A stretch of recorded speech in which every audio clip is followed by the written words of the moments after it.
Hello दोस्तों, कैसे हैं आप सब। मैं प्रियांशी शाह एक बार फिर से आपका स्वागत करता हूं मेरे इस YouTube चैनल पर।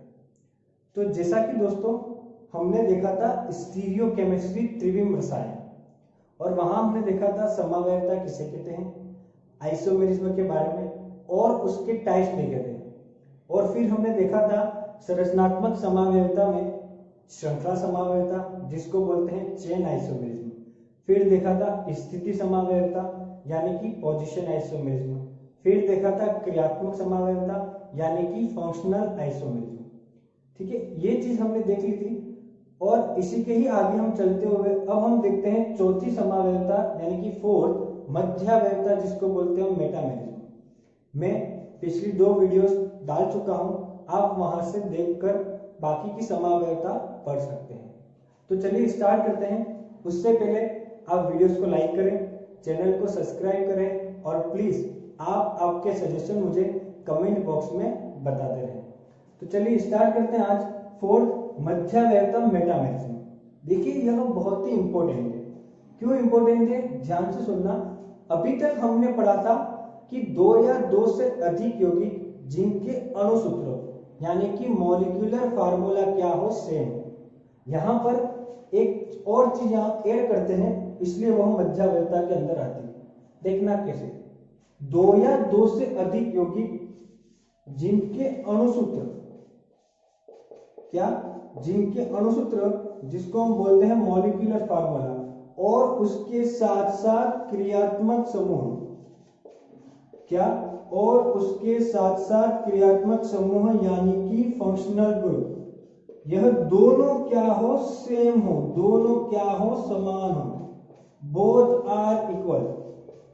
2 या 2 से अधिक यौगिक जिसमें अणुसूत्र और क्रियात्मक समूह दोनों क्या हो समान हो, लेकिन ध्यान से सुनना, जो क्रियात्मक समूह है, ठीक है, जो क्रियात्मक समूह है उसके दोनों तरफ, क्रियात्मक समूह के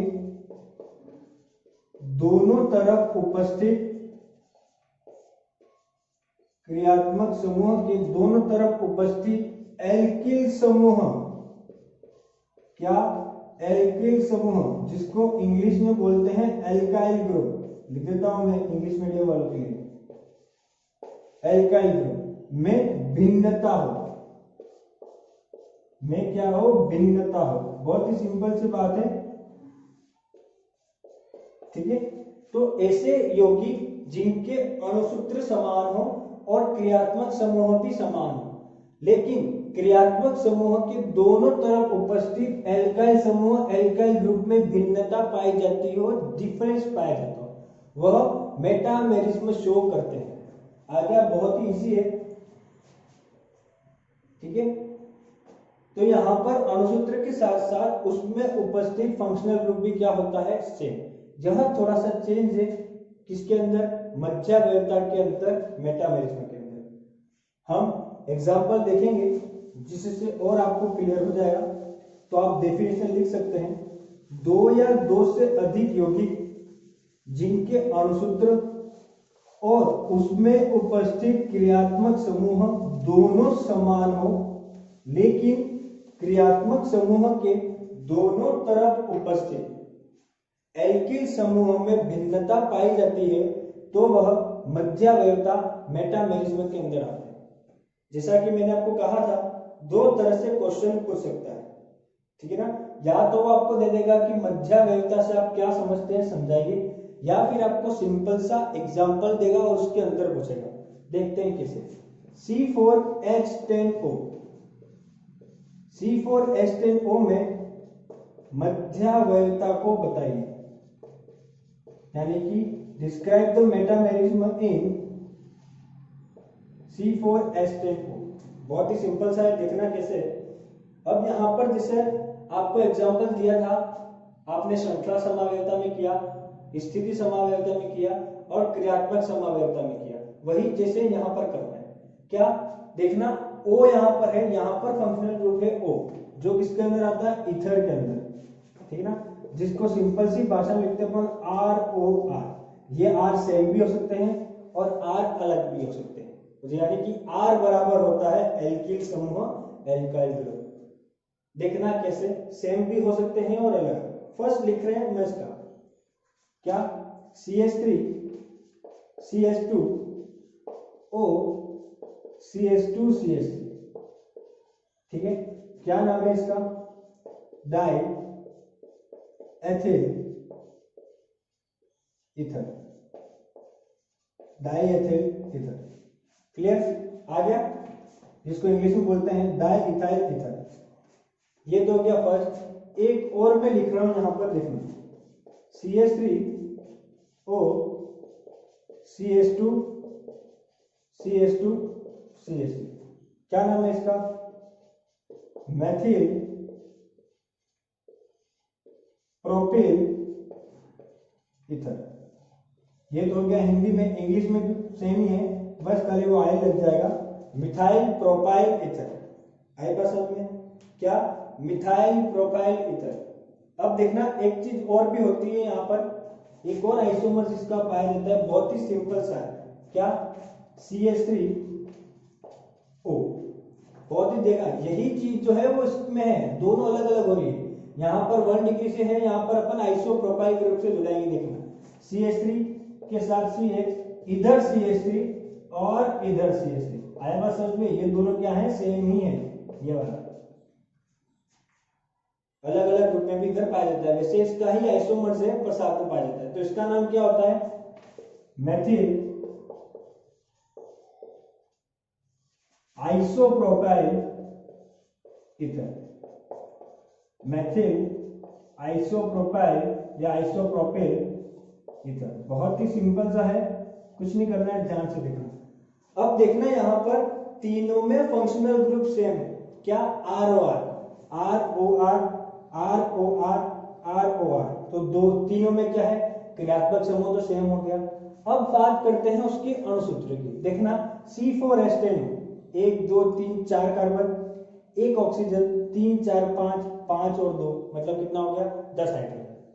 यहाँ पर भी 1 2 3 4 कार्बन, 1 ऑक्सीजन, 3 4 5 6 7 8 9 10 हाइड्रोजन। यहाँ पर 1 2 3 4 कार्बन, 1 ऑक्सीजन, 3 3 6 3 9 और 1 10।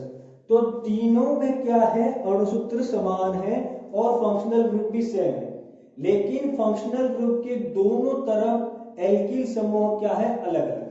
देखना कैसे, ये रहा आपका फंक्शनल ग्रुप, यहां पर दोनों तरफ क्या है, इथाइल। आगे बात समझ में, दोनों तरफ क्या है, इथाइल। अब यहां देखना, इसकी बात कर रहे हैं, यहां पर तो क्या है, मिथाइल, यहां पर क्या है, प्रोपाइल। इसके अंदर क्या था, इथाइल, इसके अंदर क्या था, मिथाइल प्रोपाइल, और इसके अंदर क्या था, मिथाइल और आइसोप्रोपाइल। देख सकते हो आप, फंक्शनल ग्रुप के दोनों तरफ में क्या है, चेंज है। यहाँ पर दोनों सेम है, कोई बात नहीं, लेकिन इसके और इसके अंदर की बात कर रहे हैं, आइसोमर्स बात कर रहे हैं ना। कंपाउंड में अपन ने कहा था 2 या 2 से अधिक कंपाउंड, वही बात कर रहे हैं, 1 2 3, 2 या 2 से अधिक कंपाउंड जिनके अंदर फंक्शनल ग्रुप सेम हो, अणुसूत्र भी सेम हो, लेकिन उनके दोनों तरफ जो एल्किल समूह जुड़ा हुआ है वो क्या है, अलग अलग। तो कंपैरिजन इन तीनों का कर रहे हैं, यहां पर एल्काइल, यहां पर मिथाइल प्रोपाइल, यहां पर मिथाइल और आइसोप्रोपाइल। तो जो हमने डेफिनेशन लिखी थी वो इसको बिल्कुल ही क्या कर रहा है, सेटिस्फाई कर रहा है। तो इसलिए ये क्या होगा, मध्यावयता मेटामेरिज्म के अंदर दर्शाएंगे। क्लियर हो गया, आपको समझ में आ गया, बहुत ही सिंपल सा है। एक और एग्जांपल हम देखते हैं, बहुत ही सिंपल सा है, क्या, देखना कैसे, और बहुत ही इंपॉर्टेंट है। नेक्स्ट एग्जांपल बहुत ही सिंपल सा है और बहुत ही इंपॉर्टेंट है। तो ध्यान रखना क्या, कि अणुसूत्र के साथ साथ फंक्शनल ग्रुप, क्रियात्मक समूह भी क्या हो, सेम हो, लेकिन उसके अंदर जुड़ा हुआ जो दोनों तरफ एल्किल समूह वो क्या है, अलग है। नेक्स्ट एग्जांपल में लिख रहा हूं, C4H11 और N, C4H11 और N। देखना बहुत ही सिंपल सा एग्जांपल है, ठीक है। यह जो है वो प्राथमिक और तृतीय के में, जिसको हम बोलते हैं 1 डिग्री और 3 डिग्री में, इसके अलावा यह 2 डिग्री भी क्या करता है, शो करता है, वो तो करेगा ही, जो मध्यवर्ती के रूप में आता है। देखना कैसे, मैं आपको बताता हूँ, बहुत ही सिंपल सा है। बात करते हैं अलग अलग। फर्स्ट ले लिया मैंने CH3, ठीक है, यानी कि इसको क्या बोलते हैं, मिथाइल। फर्स्ट ले लिया मैंने CH3, इसके साथ जुड़ा हुआ है NH। बस अगर आपको इतना आ गया तो आप दूसरा भी कर सकते हो। जितने कार्बन हाइड्रोजन हटा दो, क्या बच गया, एक कार्बन चला गया तो C3। अब 4 हाइड्रोजन तो हो गए, 11 में से 4 गए तो कितना बचा, H7। ऐसे भी आप इसको लिख सकते हैं, ठीक है, बहुत ही सिंपल है। देखना कैसे, एक 3 और एक 4 कार्बन हो गए, एक नाइट्रोजन हो गया, 7 और 3 10 और 1 11 हाइड्रोजन हो गए, तो CH3NH C3H7, ये हो गया फर्स्ट। नेक्स्ट बात करते हैं दूसरी, यहां पर लिख रहा हूं मैं, देखना ध्यान से, CH3 वही चीज, अब इसको NH, इसके साथ CH, यहां पर CH3 और यहां पर भी क्या, CH3। बहुत ही सिंपल है। नेक्स्ट एक और मैं लिख रहा हूं, देखना, C2H5 एंड C2H5, ठीक है, बहुत ही सिंपल सा है। अब देखो यहां पर 3 नाम मैंने लिखे, बहुत ही सिंपल है। क्या इसका नाम क्या हो जाएगा, वही CH3 तो मैथिल प्रोपिल एमीन, वही लिखा था जो पहले है, बस वहां पर ईथर की जगह क्या आ गया, एमीन, प्रोपिल मैथिल एमीन। ठीक उसी तरह यहां पे क्या हो जाएगा, Maithil isopropyl, Maithil isopropyl amine. वहां पर ईथर था, यहां पर एमीन हो गया, कुछ नहीं है, दोनों सेम है। वहां पर क्या था, डाई इल्काइल एथिल, यहां पर क्या है, डाई एथिल एमीन। सिंपल ही तो है। तो देख सकते हो आप, यहां पर तीनों के अंदर फंक्शनल ग्रुप NH जुड़ा हुआ है, जिसको हम बोल रहे हैं एमीन, लेकिन दोनों तरफ क्या है, एल्किल ग्रुप अलग अलग। यहां पर मिथाइल प्रोपाइल है, यहां पर मिथाइल आइसोप्रोपाइल है, यहां पर 2 डाई इथाइल है, 2 एथिल समूह सेम है, कुछ भी अलग अलग नहीं है, ठीक है। आगे आपको समझ में, तो ये क्या हो जाएगा, मध्यवर्ती। अब ये एग्जांपल इंपॉर्टेंट है, क्यों इंपॉर्टेंट है, ध्यान से सुनना। यह स्थान और श्रृंखला समावेशिता का संयुक्त है, ठीक है। क्या है, यह पोजीशन भी शो करता है और श्रृंखला भी शो करता है, दोनों का मिक्स की बात करते हैं, और साथ साथ मध्यवर्ती भी कहलाता है, इसलिए यह इंपॉर्टेंट है, ठीक है। तो यह हो गया मध्यवर्ती, बहुत ही इजी है, सिंपल से ही, कुछ करने की जरूरत नहीं है। तो 2 या 2 से अधिक यौगिक, एक बार फिर डेफिनेशन बोल देता हूं मैं, 2 या 2 से अधिक यौगिक जिनके अणुसूत्र समान हो और क्रियात्मक समूह भी समान हो, लेकिन क्रियात्मक समूह के दोनों तरफ उपस्थित एल्किल समूह में भिन्नता पाई जाती है, डिफरेंस पाया जाता है, तो वह मध्यवर्ती में आता है। नेक्स्ट समानता बढ़ते हैं, लास्ट और बहुत ही इंपॉर्टेंट है, क्या, चलावयवता। चलावयवता, जिसको इंग्लिश में बोलते हैं हम टोटोमेरिज्म, बहुत ही सिंपल सा है, चलावयवता टोटोमेरिज्म। देखना,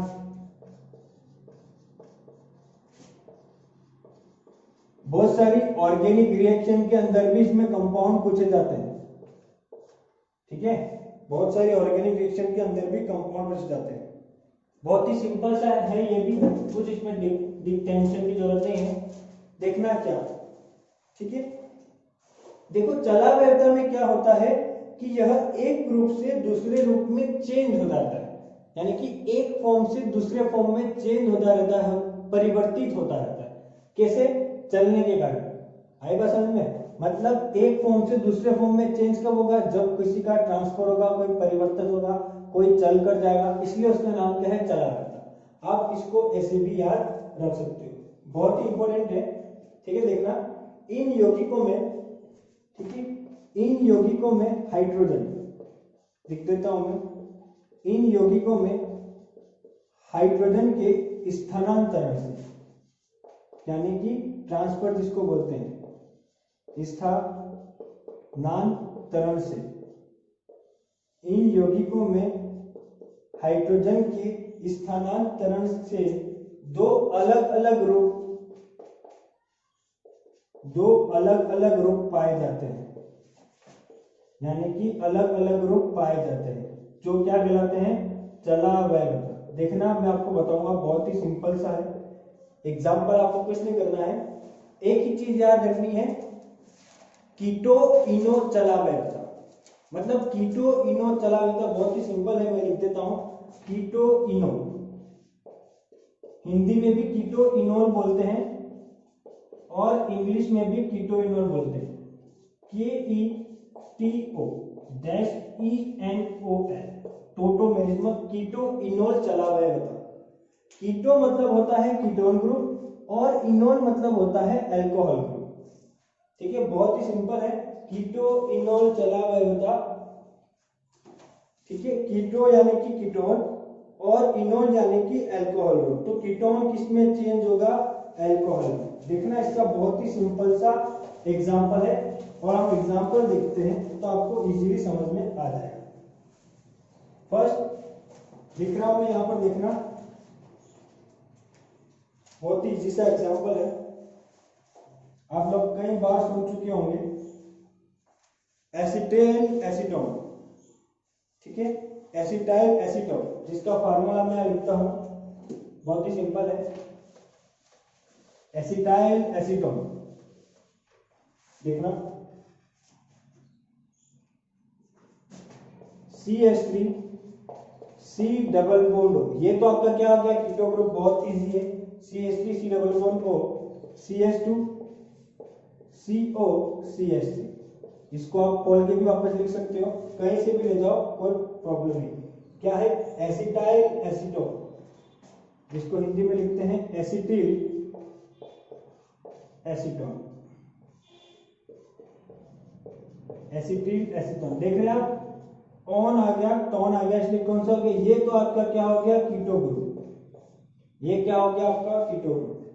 अब देखना, बहुत ही सिंपल सा होता है, इसको मैं ओपन करके लिख रहा हूं, कुछ नहीं है, यह एक हाइड्रोजन था, उसको मैंने ओपन करके लिख दिया यहां ऊपर,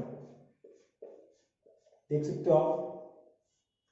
अब हमने कहा था हाइड्रोजन के स्थानांतरण से, ठीक है, तो ये जो हाइड्रोजन होता है वो इस ऑक्सीजन पर क्या होता है, ट्रांसफर हो जाता है, शिफ्ट हो जाता है, स्थानांतरण हो जाता है, और यह डबल बॉन्ड यहां पर आकर कार्बन की वैलेंसी को क्या करता है, कंप्लीट।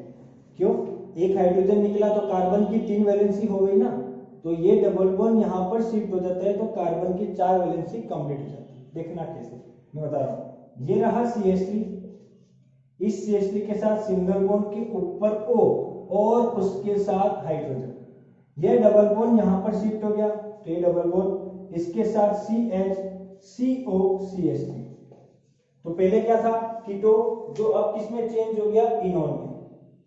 ठीक है, तो अब किसमें चेंज हो गया, इनोल में, देख रहे आप, अब किसमें चेंज हो गया, इनोल में।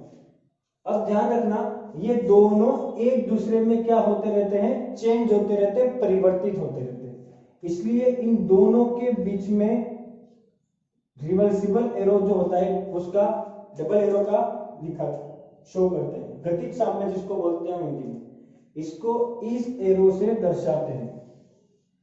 ठीक है ना, कीटो इनोल चलावैवता को इस एरो से दर्शाते हैं, यही इंपॉर्टेंट है, इस एरो से दर्शाना क्या है, इंपॉर्टेंट है। क्यों, क्योंकि यह एक रूप से दूसरे रूप में परिवर्तित हो सकते हैं, इस एरो से दर्शाना है, ध्यान रखना। तो कीटो इनोल में चेंज हो गया, तो वही हाइड्रोजन के स्थानांतरण से क्या होता है, यह एक फॉर्म से दूसरे फॉर्म में चेंज होता रहता है। आगे बात आपको समझ में। नेक्स्ट एग्जांपल हम देखते हैं, एक और,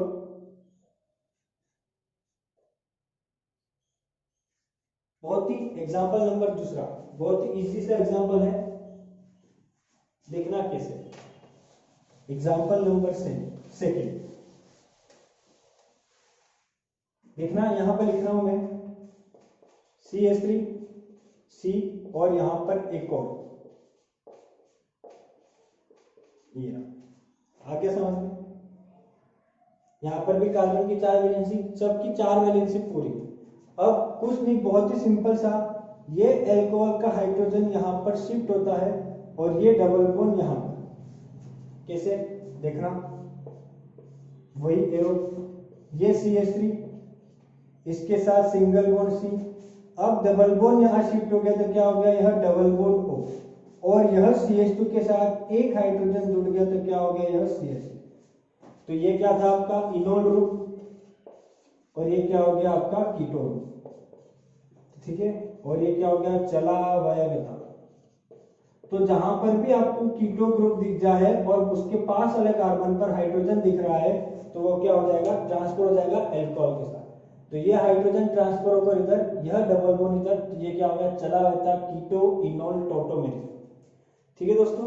तो आज हमने देखा मेटामेरिज्म और टोटोमेरिज्म, यानी कि चला वायवता और मज्जावायवता।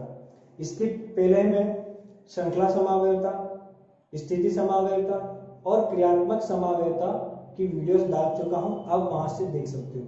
तो इसी के साथ स्टीरियोकेमिस्ट्री की आइसोमेरिज्म का एक पार्ट, संरचनात्मक समावयवता, स्ट्रक्चर आइसोमेरिज्म, और उसके प्रकार यहीं पर समाप्त होते हैं।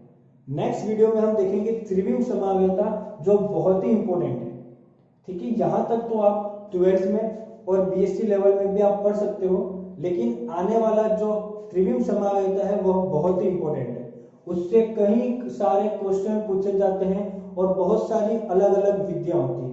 ज्यामिति समावयवता के अंदर होती है EZ नोमेनक्लेचर, RS नोमेनक्लेचर, उसके बाद त्रिविम समावयवता में सममिति तल वगैरह वगैरह, वो सब हम देखेंगे नेक्स्ट वीडियो में। तो आप नेक्स्ट वीडियो तब तक के लिए पढ़ लीजिए, बहुत ही सिंपल सा है। अब हम आगे चलेंगे त्रिविम समावयवता में, जो हम पढ़ेंगे नेक्स्ट वीडियो में, ठीक है। तो तब तक के लिए स्टे होम, स्टे सेफ, धन्यवाद।